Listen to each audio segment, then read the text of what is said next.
Welcome back to the Touch MBA podcast, everyone. My name is Darren, and I am your host.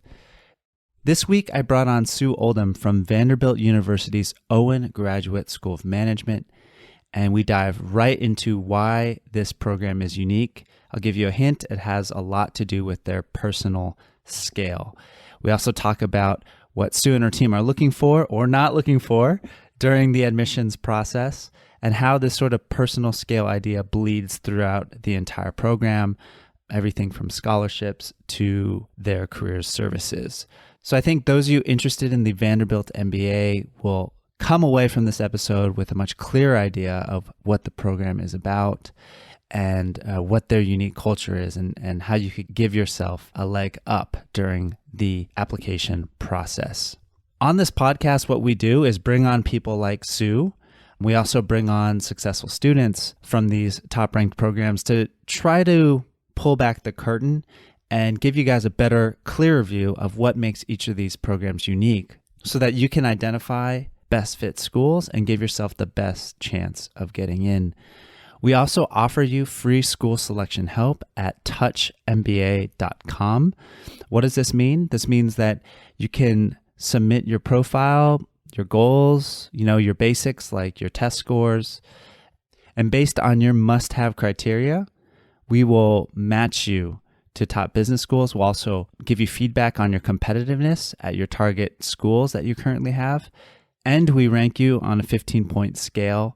And this is more to help you understand where you might be able to bolster your profile before you apply. So all of that is at touchmba.com. Hope to see you over there. Let's get straight to my conversation with Sue. Here we go.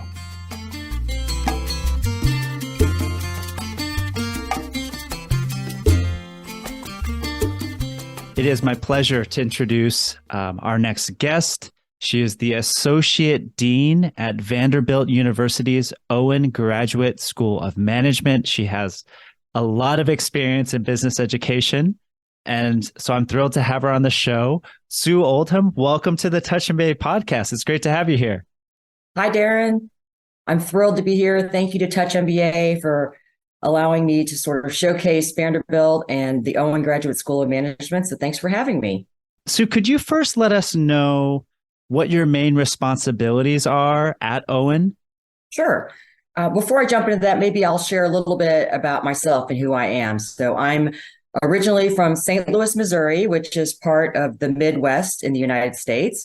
I'm actually a first-generation Korean American, as my parents emigrated to the U.S. from Korea back in the mid-1960s. I went to Rice University for my undergraduate degree, and then I went to Vanderbilt University for my MBA. So I'm proud to be an Owen alumna.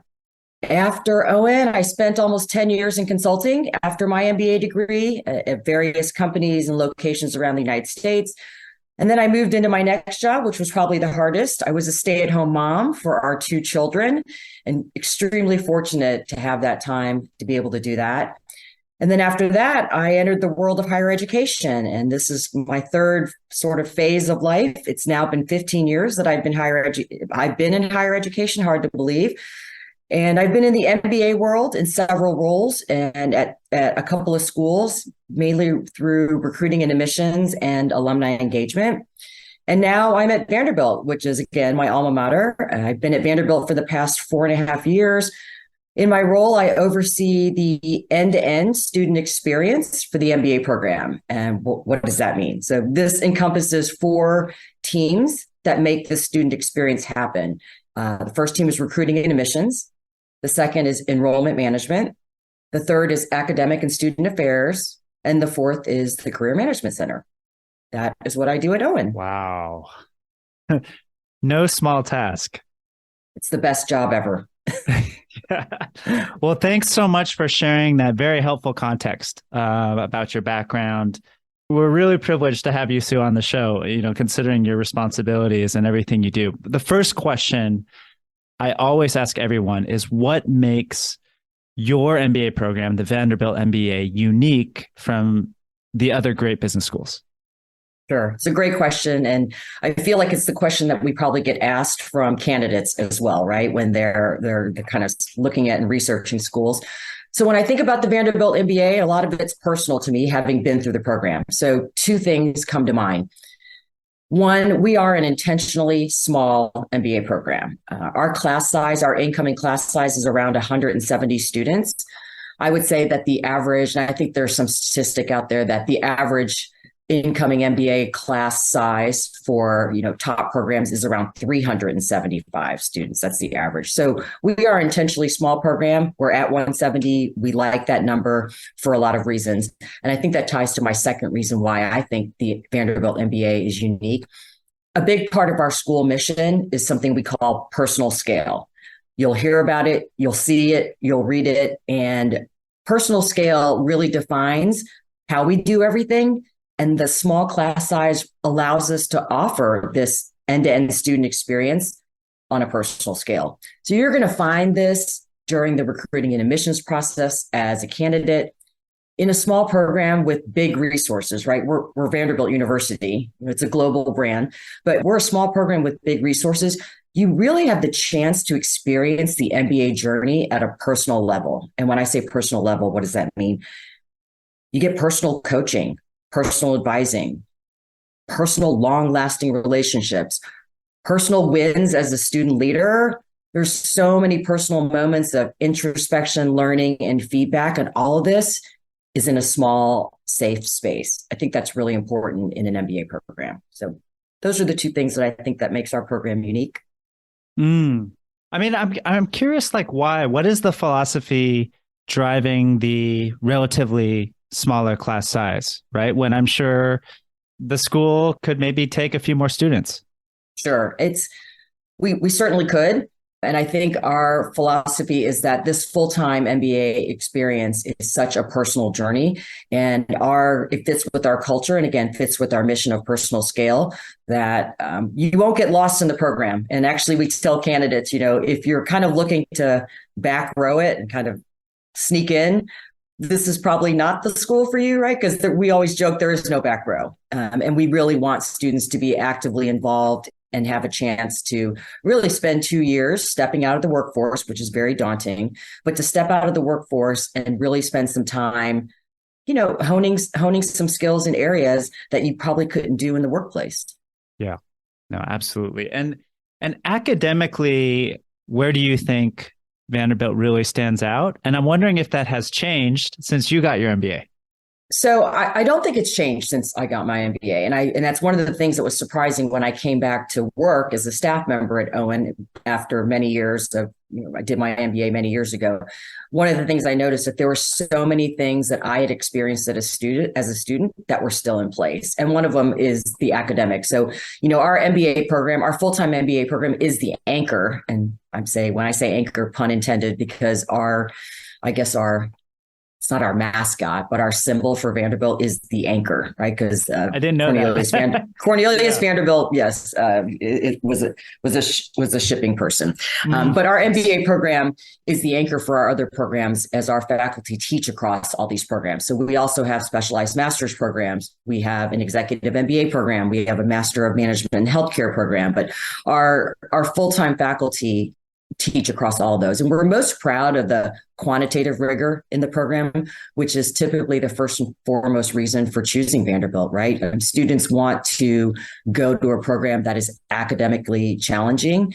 And I think the Vanderbilt brand, the Owen brand, is known for academic rigor. I think another thing where Vanderbilt stands out, just to add on, because you were asking about academically, where does Vanderbilt stand out? And I think the other thing is, Vanderbilt has always supported STEM in its curriculum, which I know is extremely, extremely important for international students who are looking at schools in the United States. So with the curriculum and the breadth of courses, we led the way really in 2019 before I think a lot of other schools sort of jumped on this bandwagon, but we were one of the early schools to designate our finance concentration as STEM. And then after that, now, since 2019, our operations and data analytics concentration is now STEM designated, as well as our marketing concentration is STEM designated. So the importance of having STEM designations, because obviously it prolongs the OPT for international students in the US. No, absolutely. So a few questions within what you just said, like, The first is you guys have a master's in healthcare. And I know that's not the topic of this conversation, but I did notice concentrations in healthcare. I noticed a large percentage of your graduates moving into healthcare, and that struck me as something very unique. And I'm wondering if you can kind of talk about the business school's relationship with the larger university, or how that Sure. works with healthcare, especially. Well, I mean, I think there's probably two healthcare hubs in the United States, right? It's Nashville or it's Houston. And so Houston has the Texas Medical Center and Nashville has the Vanderbilt University Medical Center. And so they're two behemoths and they're obviously tied to the one at Vanderbilt is tied to the university, although I think they have, I think formally separated, but they're still, the Vanderbilt name is still in there. But so many healthcare companies are based in Nashville. So, HCA is headquartered in Nashville. And, once you have those anchors in the city, you get all the tangential companies that are tied to healthcare. So, whether they're the providers or the payers, they're all in Nashville. So we do have a very strong healthcare concentration and a healthcare program, which is why it's a huge draw. Oh, thanks for sharing that. And can you explain the difference between your specializations and concentrations? Just because I noticed you had, just to kind of list them out, your concentrations: accounting, consumer psychology and marketing, analytics, finance, general management, healthcare, human and organizational performance, marketing, operations and analytics, and strategy. Some of those are STEM designated, as you mentioned. And then the specializations are fewer, but they're brand management, corporate finance, human and organizational performance, and investment management. Right. So think of it this way. So the concentration is at the top. It's the biggest category. And concentration, I always say it's just another word for major, right? Okay. You had majors in undergrad. So we have concentrations, and then sort of the next deep dive level would be specialization. Right. And then the next level below that are emphases. So it depends on how far you want to deep dive into your concentration. Got it. Yeah. And I also noticed this focus on human and organizational performance. And I'm really curious about that because I actually don't see that emphasized a lot with many other business schools. Right. So this is probably one of our most I would say popular, a huge draw and a major differentiating factor for Owen, because human and organizational performance is all around managing people. It's around change management. And so that piece of it we've seen is becoming more and more important in the workforce, right? I mean, companies always want people with the hard skills, but it's when it comes down to it, you've got to be able to manage change with people. And so I think that's, especially since the pandemic, I mean, I think it's just been elevated about the need about how we manage people and teams. And so it's a big draw for companies. And that's why so many students are attracted to Vanderbilt, because we do have this very specific program in that concentration. Yeah, no, I think that's really special. And can you just tell me a bit more about living in Nashville, Tennessee, and why someone, especially for our international listeners, like they might be thinking Nashville, Tennessee, like why not the coasts or other big cities I'm more familiar with? Sure. Great question. So I think for listeners out there, Nashville, Tennessee is in this, I would say, almost the center of the country, maybe a little bit to the east of what we would call the Midwest. Often Nashville, Tennessee is thought of as part of the South, but if you would say that's probably the northern part of the South. But the city itself has several great things going for it. I mean, three things come to mind. One is the momentum, the diverse economy, and the talent. So like if we're talking about momentum, I don't know if you've seen all the latest articles, but Nashville is the second hottest job market in the country based on jobs, wage, and labor force. And I'm just remembering all this because we work with the Nashville Chamber of Commerce a lot. And so we're always getting the latest statistics from them. But so many major companies have relocated and expanded to Nashville, right? Amazon's here, Facebook, AllianceBernstein, General Motor, Ramsey Solutions, August Bioservices. And so with all these companies that are relocating to Nashville, there's the projects that are all coming with it. So people always think, well, is there a certain function that's all that's in Nashville? But if you look at the variety of functions, I mean, we're looking at supply chain projects, corporate operations, obviously music and entertainment, but there's advanced manufacturing. And as we talked about earlier, there's healthcare. So I think the momentum that's happening in Nashville right now is, I mean, you could literally see it. There are buildings going up, cranes are in the sky the whole time. There's just new construction happening.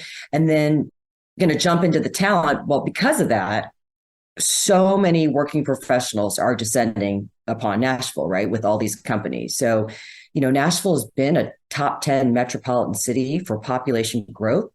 I think it's for the past 5 years.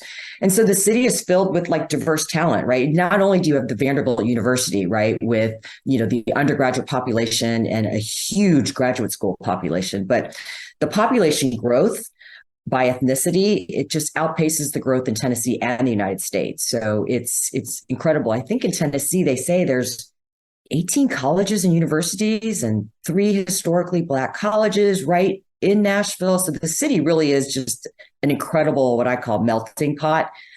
And then I think the last thing about Nashville is the diverse economy. I think it goes back to what I talked about earlier about the companies that are sort of setting up shop.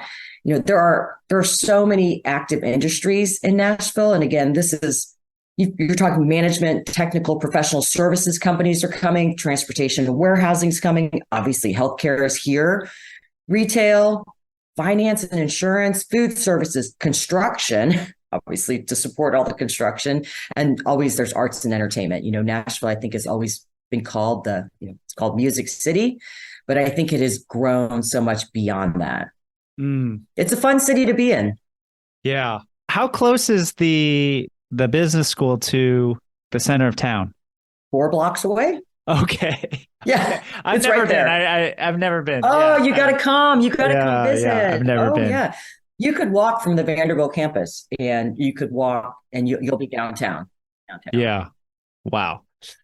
I forgot to ask you one question because given your responsibilities, I'd love to hear about the faculty a little bit and like how they're, with the whole personal scale idea, right? Mm-hmm. Does this give the students more access to the faculty and how are the faculty tied into that learning experience? That's a great question. Well, without the faculty, we wouldn't have personal scale. I mean, personal scale happens with your classmates, it happens with the staff, but the personal scale really comes to fruition in the classroom. So you will know your faculty and they will know you for better, for worse, right? So they will know you by name. I tell students, you won't be able to get down the hallway without literally everybody knowing your name. Our faculty, because our class sizes are small, our faculty, we have an online student directory. We ask students to record their name, how they would like it pronounced in the classroom. Our faculty actually spend a tremendous amount of time reviewing that before class starts. So when you walk into class that day, I guarantee you, they already know who you are based on your photo, based on the bio that you submitted, and they know how to pronounce your name correctly. That being said, what's so important in really any academic endeavor, like you said, is access to faculty. Our faculty, everyone has office hours, but when I say office hours, it's like office hours outside of office hours. They are available at all times. I remember even during the pandemic, right, when everybody was on Zoom, professors are available till 11 o'clock at night. They're just just ping me, just let's hop on a Zoom call. Let's work through this problem. Wow. That's awesome.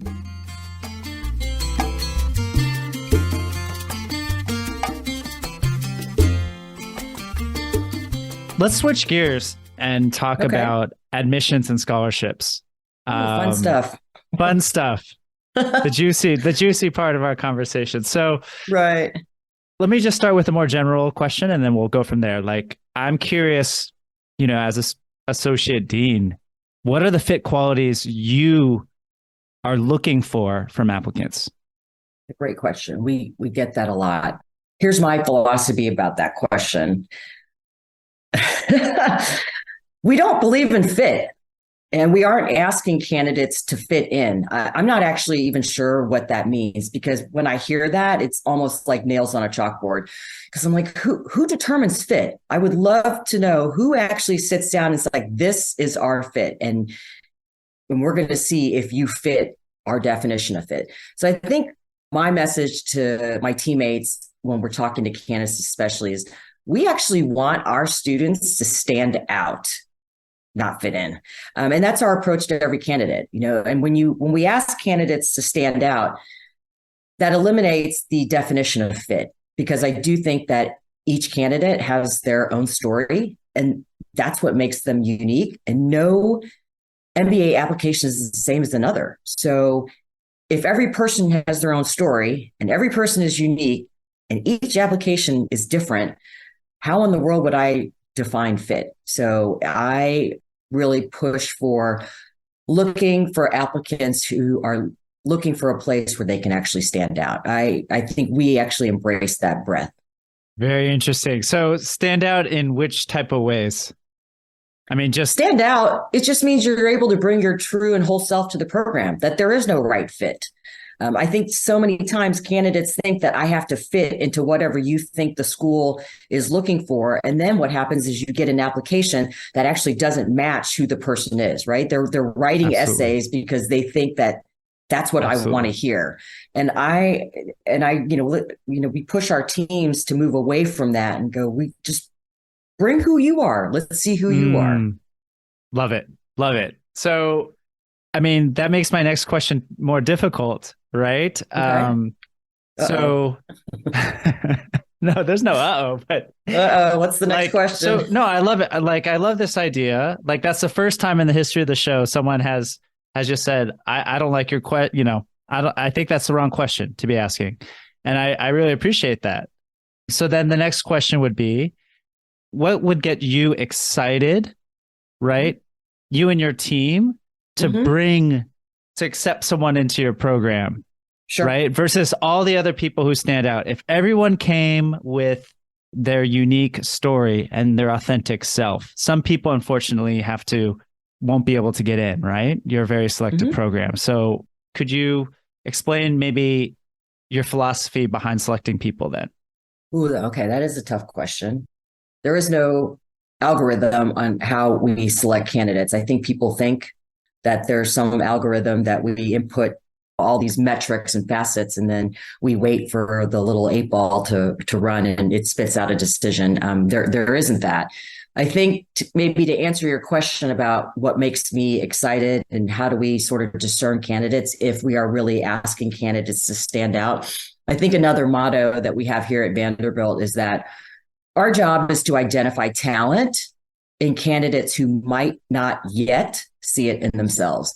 Like, to me, that is the biggest job satisfaction. It's the biggest personal win ever. That's when I get excited the most, whether I'm meeting a candidate in person or reading the application, because reading or hearing about what a candidate wants to do, but perhaps they're not sure of their options, or they're not even sure about their ability to be successful in an MBA program. I mean, those are the candidates that actually inspires me to push on and read deeper, extend the Zoom call, kind of hang out a little bit longer if we're meeting in person. And I think for me personally, I was in that spot once, and Vanderbilt took a chance on me, and they saw something in me I did not see in myself at all. The school and the program, the faculty and staff, they opened doors for me where I didn't even know there were doors. And that's how I ended up in consulting. When I started the program, I can honestly tell you, it was like, I have no idea what consulting is. And you think that this is something I could do, right? So somebody believed in me and took a chance on me. And so I think there isn't any one thing that makes an applicant jump off the page. It's in the journey of getting to know the candidate, which again leads back to my comments at the beginning of this podcast, that it leads back to our personal scale and personal wanting to get to know the candidate, because that's when you're going to see the candidate come to life.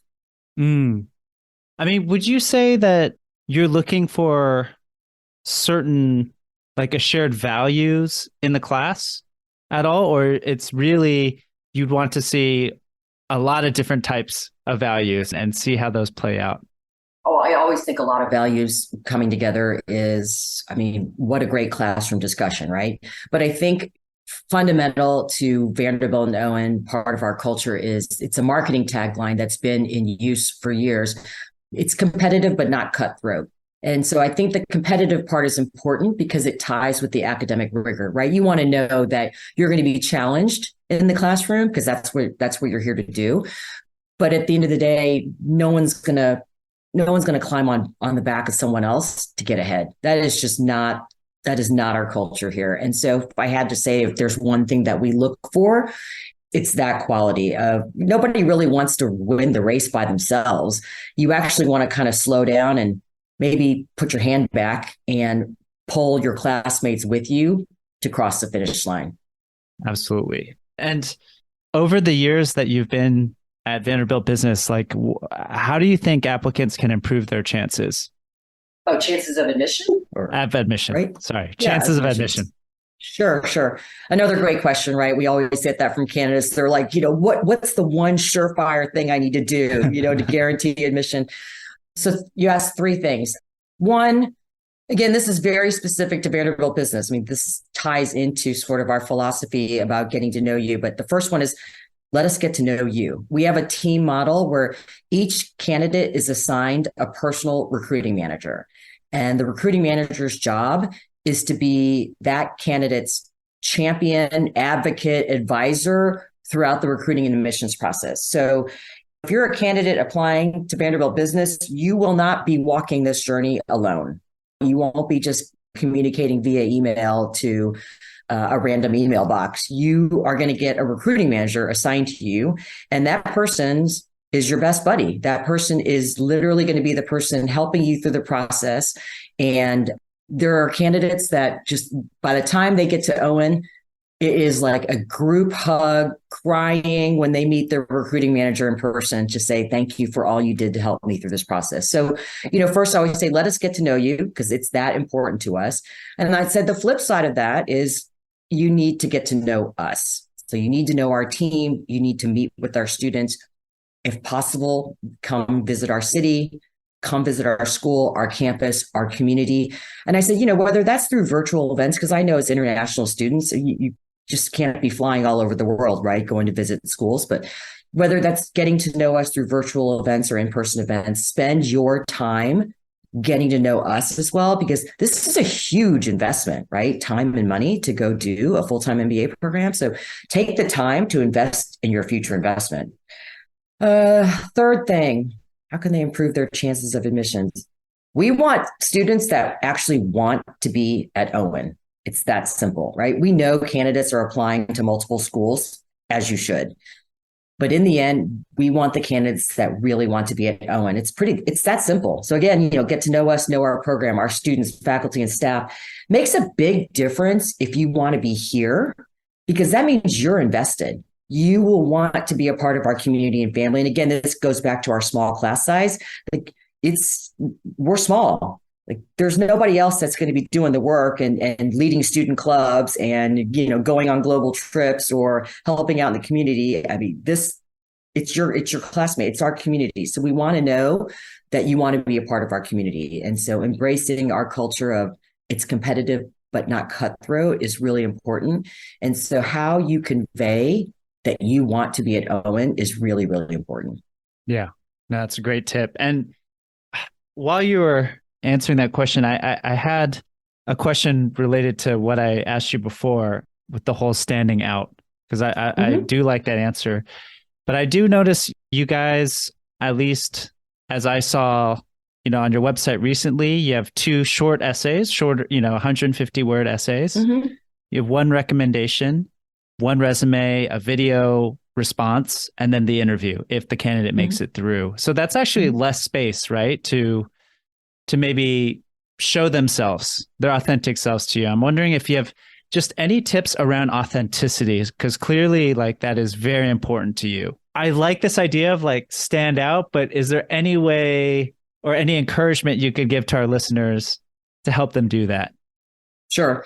So that's a great question. I think we get all that through the pieces of the application that we have. So, for example, the video essay, it's just a short, maybe a minute and a half. You can tell a lot in a minute and a half essay or video essay, right? And so just being your natural self in front of that. The questions are fun, right? They're fun questions to answer, and don't overthink it, and just say what comes to mind and just tell us not what you think we want to hear, but answer the question like you were literally having a conversation with me standing in the hallway, right? It's a very different flow. Regarding the shorter essays, we actually don't call them essays because I honestly think the word essay, people start sweating when they hear the word essay, right? You're like, oh my gosh. And so, we call them statements because I think that's what it is. They're statements. Those are, I think they're simple, they're short, they're to the point. We offer plenty of, there's an optional essay, an explanatory essay. Those are, a lot of our students take full advantage of those, right? Just to share something that might not be evident in the required parts of the application. I think the interview is key. So at Vanderbilt Business, we have current students who are second year MBAs. They are trained, they apply for and are trained as admissions fellows. So our students actually conduct our interviews. Our staff don't. And so I think it's a huge differentiating factor. I think it's a benefit to the candidate, right? Because who else can conduct that interview than someone who just went through the process that they're going through, right? And who else I think better can assess whether the person really wants to be at Owen is other than a current student, right? Who's just like, would I want this person on my team, right? And so I think that's something that stands out. I think the interview is really important, where it's, again, you can write all the stuff that you want on paper.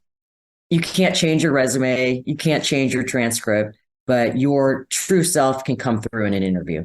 No, absolutely. And is it mostly like a get to know you sort of format and kind of fill in the gaps? Our interview format? The interviews, yes. Interviews, behavioral interviews, pretty typical of most business schools. So it's always where we think, does past performance predict future performance? And so most of the questions will be around, tell me about a time when, and Great. Then, asking the candidate to give an example and then sort of extrapolate into the future. Absolutely. So what do you think is the best way an applicant can prepare for that interview, which is for your interview? Yeah. Right. Well, we tell all candidates, prepare for it like you're preparing for a job interview. And so, if you're going to a job interview, you usually can say, write down, these are the possible questions that I think that I would get asked. And then once you get the questions, you should formulate your answers. Don't think that you're going to wing it. Don't think that it's suddenly just going to come to you, right? But have your answers prepared. And when I say answers, we're always in a behavioral interview, you're looking for specific situations. So again, specific examples of a time when you did this and what was the action and what was the result. Absolutely. So yeah, listeners, when you're applying, definitely go through your resume, dig up those stories, dig up those experiences. One last thing on admissions before we move on to scholarships. I noticed that Vanderbilt is pleased to offer GMAT, GRE, or executive assessment test waivers for the current cycle, which is, when I see that, I'm like, wow. And then what I love about your site is you actually explain, well, here's some ways you can show relevant quantitative success or background, right?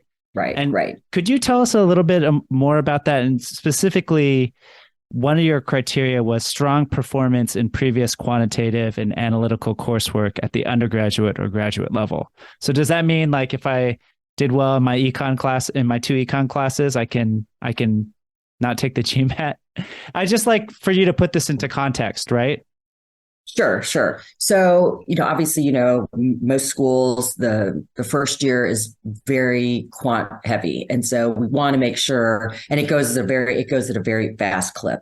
So if making sure that you can get through the quantitative coursework is key.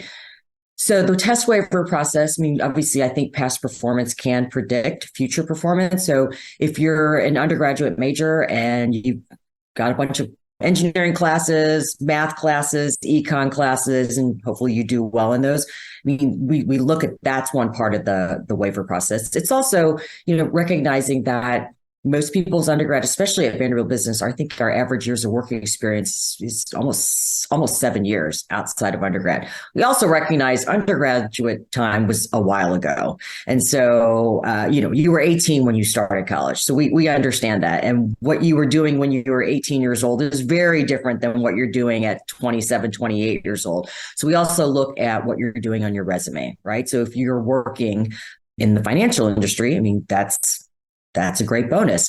We have a lot of candidates that have passed several license exams, right? Whether, it's a CPA or the Series 7, things like that. So those all come into play. We actually also have candidates that are submitting old SAT scores, right? For when they were applying to college, right? And those, we welcome those as well. So basically, if you're going to go through the test waiver process at Vanderbilt, submit as many materials and information and sort of data points to give a really big picture of confidence that you will be able to do the quantitative work. Yeah. And it was like a month in advance or something, right? From when you apply. I think you should. I mean, because, if you're right? Applying and then you wait to the last minute to do the test waiver, and if it's for whatever reason, if it's not approved or not granted, your application won't be complete. Right. So you might have submitted everything else, but if that piece is missing, then you can't move forward. Absolutely. Fantastic. Okay. So in terms of scholarships, I'm just curious, what's your team's philosophy towards scholarships? Sure. And how can our listeners give themselves the best chance of hopefully winning some funding? Right. So I think our basic tenet, our philosophy towards scholarships at Vanderbilt and Owen, our scholarships are intentional and impactful. I say that all the time, intentional and impactful, because we recognize that MBA tuition is overwhelming.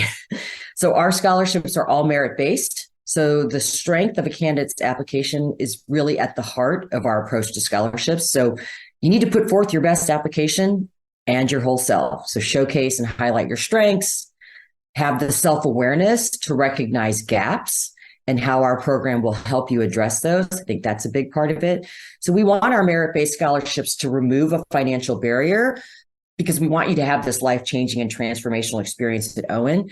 I would say 80% of our incoming class receives a merit-based scholarship, which is incredible. And I think the average award is about half of the MBA tuition. So again, it goes back to when I say intentional and impactful, if MBA tuition is $70,000, awarding someone $1,000 merit-based scholarship, that's a rounding error in my mind. So it's, again, our message to the candidate is we want you and we want to make sure that this merit-based scholarship reflects that. So again, intentional and impactful. And applicants are automatically considered for all your different types of scholarships. Yep. There is no additional application that you need to do to apply for merit-based scholarships, which is why we say the strength of your application. You need to spend some time on your application, which then also ties back to when I talked about personal scale and you get your own recruiting manager, because your recruiting manager is your advocate, is your champion, is the person that's going to walk you through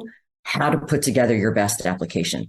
One of the things I love about Vanderbilt, our head of admissions, her name is Bailey McChesney. She's the director of MBA admissions. She does a wonderful webinar. It's called Admissions 101.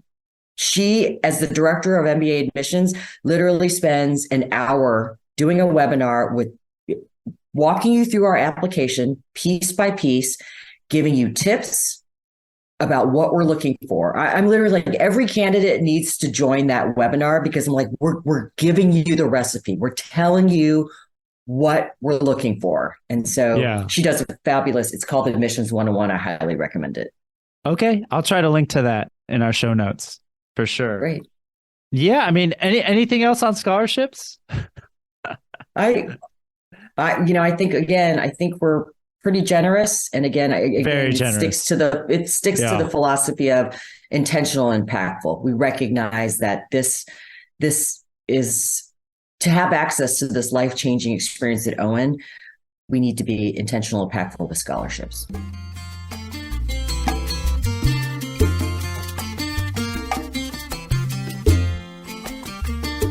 All right, let's move on to careers. So, Okay.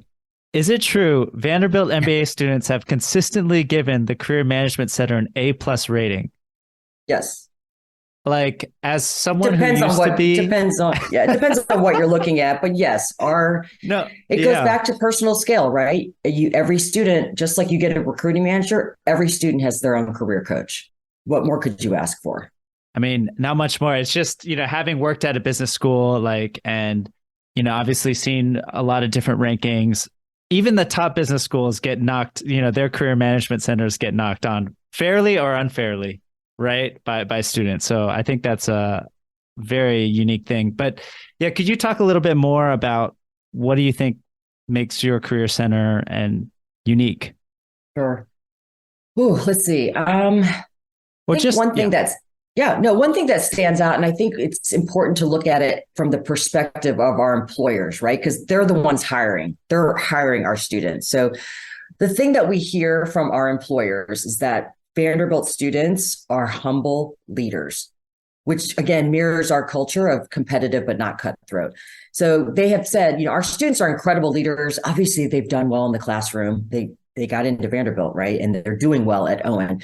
But they're incredible leaders, but they're leaders who aren't afraid to roll up their sleeves. And they're going to serve alongside their team in whatever role is needed. Kind of goes back to my example of, you're running the race, who wants to win it by themselves, right? You're going to stop, reach back and pull your teammates alongside of you.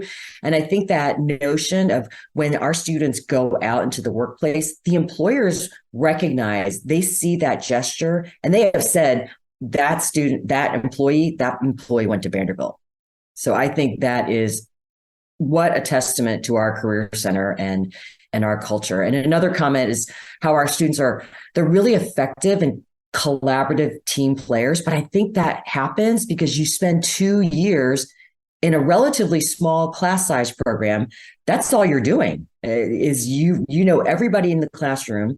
You're learning how to navigate different people, different work styles, but then all those skills that you learned over the 2 years at Owen are easily transferred into your now new workplace.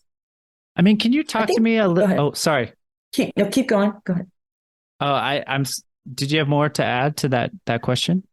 Yeah, I was just also say, I think the other thing that makes, you were saying what makes the Vanderbilt MBA special from a career perspective is our students come into the program with very transferable and tangible skills, but they're all from a wide variety of experiences and backgrounds. Our students will always tell us, like, I was most surprised by how different we all are.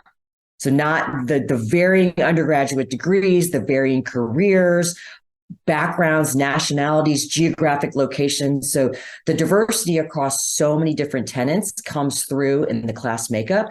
And so our students are really, I guess, adept. They can align skills with whatever organization, function, industry that they're transitioning to, because they've already had practice for 2 years in a program with such diversity in the classroom. That's what I was going to add. And the reason why I think that ties to career is because that's what the real life work situation is, right? You don't get to pick who you work with, right? You just walk into a company and then these are your teammates. And how quickly can you be a part of that team and work effectively alongside them? Very important. I'd love to hear more about the Vanderbilt Business MBA Alumni Network. And you're obviously a part of that. And how helpful that is to MBA students, how MBA students can connect to alumni, et cetera. Yeah. Well, I think every school, has a great alumni network. I mean, I don't think you've ever heard a school saying our alumni network's not that great, right? So everyone's going to say it's great. What I love about Owen, and again, I hate to go back to the small class size, but we have a small alumni network at Owen. It's small compared to other schools, right? Yeah. Owen's 50 years old, but we also obviously we're all a part of the bigger Vanderbilt University alumni network. But when it comes to the Owen alumni network, all the companies that are recruiting at Owen, those are our alums. Our alums are in those positions that are coming back to recruit the next group of Owen alums. So this culture of personal scale, it's entwined with pay it forward, right? Pay it back. And so when companies are on campus, it's so fun to see that most of those recruiters are our own alums, right? And I think the other thing is when you come from a school that has a smaller alumni network, and you mentioned this, like I'm an alum, I get, people reach out to me all the time, asking for connections or help. I recognize that there's no one, there aren't a whole lot of people behind me, right? And I can't say, oh, you know what, someone else is going to respond to them. Someone else is going to respond to their email. It really does fall on me. I'm like, oh gosh, no, I need to reach out and I need to help. Absolutely. And do you feel like, I'm curious about the industries and companies that Vanderbilt MBA has a strong relationship with? Sure. So Owen has continued to have strong placement across three major industries: consulting, financial services, and technology. I mean, that is tried and true. I think it's tried and true. And then I think you would ask, you would ask where do we have strong placement? And I think you had mentioned, do I see it changing? And that being said, it's hard to predict actual career paths that'll be, the most demand in the future. And I think it's easier to forecast the skills that's going to be required, right, for most MBA level positions. And a few highlights from recent conversations with employers, the need to find talent with strong foundations, analyzing large data sets. I mean, you've probably heard this and you see this, right, from companies, right? You have to be able to take a huge pile of data, do the analysis, come up with some sort of suggestion.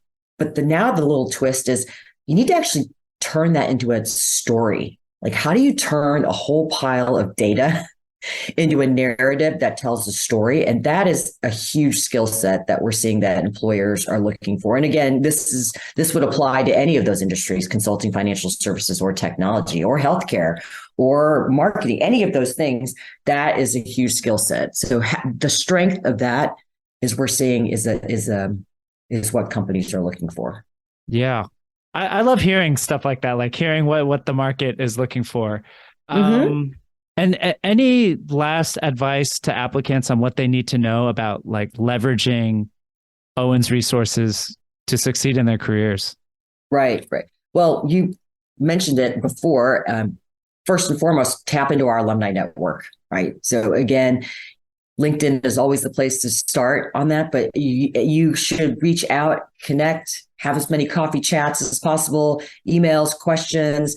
Our alumni are so involved in our recruiting events. They're coming back to recruit our students. So starting with alumni and recognizing how valuable that network is and learning how to navigate that network is probably my first thing. I think the other thing for incoming students, and it's really when you say applicants, I mean, I think it's more about incoming students. How do incoming students sort of leverage all these resources?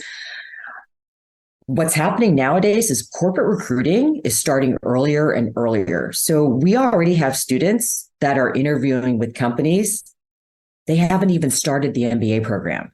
That's how early corporate recruiting is starting. So trying to convey that to incoming students, and I don't think they fully understand it yet, is you need to start early in this process. You need to work with the career coaches. I know you haven't even stepped foot on campus, and for our international students, they haven't even landed in the US. But our career coaches are available online for Zoom meetings, and get in front of them, work with them, work on your resume, start working on your pitch, figure out what your possible career path. So again, it's starting early. Great tip. Yeah. It's like just maximizing your surface area exposure, right? And it's weird that you have to do that before you even start the program. That's what I'm saying. That's when I say it's starting earlier and earlier, like you haven't even arrived and it started. So wow. Sue, thank you so much for your time. And I just want to, like, my last question, is there anything else about the Vanderbilt MBA that you just wish more candidates knew about when, you're out on the road? Oh, I'm so glad you asked that. Well, that's a fun question. So our school just went through a culture assessment, and I know like some companies are going through this, but I thought it was fascinating that as a higher education place, we just went through our culture assessment. So when I say we, faculty, staff, students, we had outside consultants, inside consultants, alumni. I mean, we worked together. I think it was a year-long project to really understand our mission and how we can apply that to our culture and better define our culture with tangible items that we can all point to, right? I mean, you could do a culture assessment and sort of like have something on a poster board with words and everybody kind of points to that and says, yeah, there it is. But this project not only came up with some, what we call Owen essentials, but then the next step was to define, how can we make this happen? So it's called Owen Essentials. I'm really excited about it. There are 6 of them: trust, accountability, transparency, inclusiveness, collaborative community, innovation, and learning. So all of us every day, we're like, can we rattle them off the top of our head? Do we know that? Do we embrace it? And then not only do we define those 6 essentials, we put together guiding principles for everyday behaviors. So it's really cool. It's become a daily part of our language, and it's how we speak to each other as staff. It's how we speak to our current students. It's how we speak to our candidates. It's really neat. Now it's a daily project, right? It's one of those things you have to sort of check yourself every day. Do I know what they are? And am I going to embody them every day that I come to work? So I wish I'll be sure to link. Knew about that. Yeah. I'll be sure to link to those Owen essentials as well. Yay! Okay. Yeah. So thank you so much, Sue, and thanks for being just a straight shooter on the show. And it was a lot of fun. It was a lot of fun. I very much appreciate it. Thank you so much, Darren. It's great talking with you. Thanks for listening to the Touch MBA podcast. Remember, you can get free school selection help and a profile review at touchmba.com. You can also follow us on LinkedIn and Twitter. Just search for Touch MBA.